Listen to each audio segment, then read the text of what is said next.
Welcome to the Geeks Habit. This is a book review of Star Wars Last Shot. Star Wars Last Shot was written by New York Times best-selling author Daniel Jose Older. This tale takes place 2 years after the events of Aftermath: Empire's End. However, this tale does go back in time to cover multiple events throughout Lando and Han's life. Now for a summary. Lando Calrissian is attacked and threatened by a manipulated, reprogrammed droid and a mysterious figure. A threat is made on the life of Lando and the imminent massacre coming to Cloud City, unless the owner of the Millennium Falcon hands over the location of the Phalanx transmitter to Fyzine Gore, which was stolen from this Fyzine 10 years ago. Lando then goes to Trandrilla angry because the owner of the Falcon 10 years ago was Han Solo. Lando expresses his anger and his plea for help in this situation to his old buddy. Han has the yearning to right this wrong. He can't sit back and leave Lando to a horrible fate.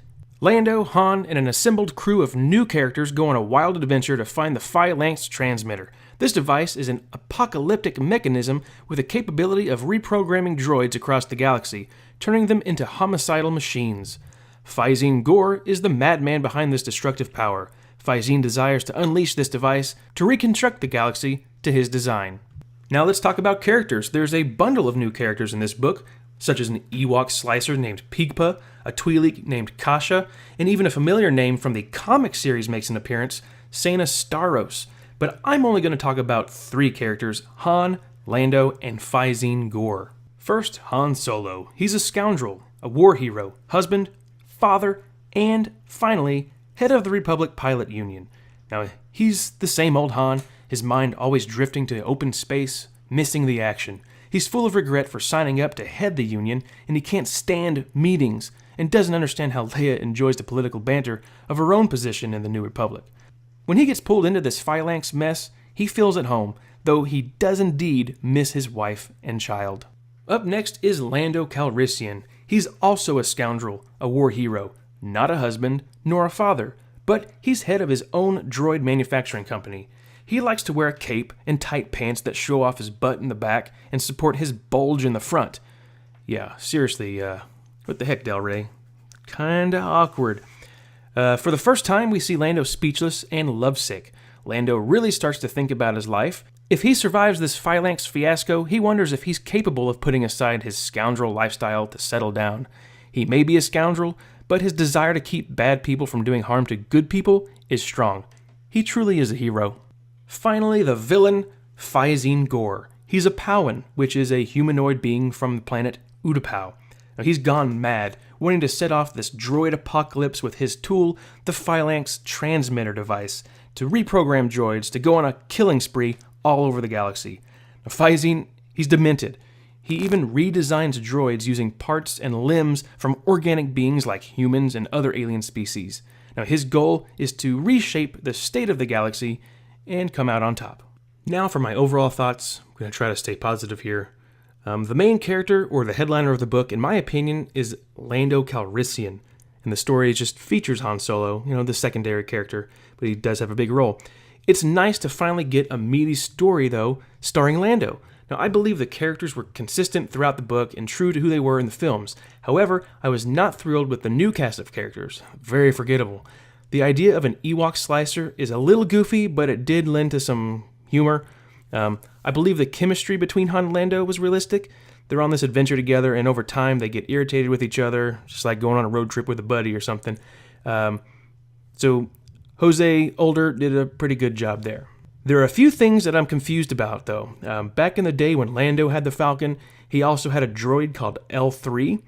This is when it gets a little bit weird and irritating to me, okay? There's talk about procreation between droids. Weird. It's a robot. You can't procreate with a robot. And then there's reference to this robot being programmed as a female. And then there's jokes about, she's a lesbian robot wanting to procreate. Ridiculously stupid, okay?